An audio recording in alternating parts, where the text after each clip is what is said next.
स्वर शुण लोकर कथा कहे सत्य को लुचाई केउठी मिथ्या पथे चले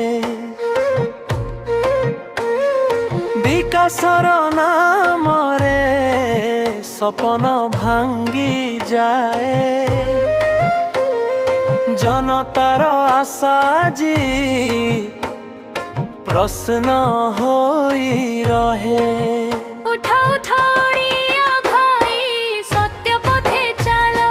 भोटर शक्ति रे नुआ दिन आण परिवर्तन सुदेशे न्यायर दीप जल लोक शक्ति हे उज्जवल सबुठी सुण हे उपल प्रतिश्रुति अनेक देले काम केउती हेला गरीबर अश्रु सुखिला कि प्रश्न मने रहिला नुआ स्वप्न देखुथिलु आशा आकाश छुई काहिकी एते अंधकार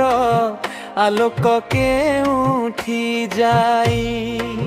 आज देखो आदिवासी गरीब योग राशि जिमाणी परिस्थिति मा भौणी कंगु परे आक्रमण हसुची भेदांत बाबू जे शासन लोक पाई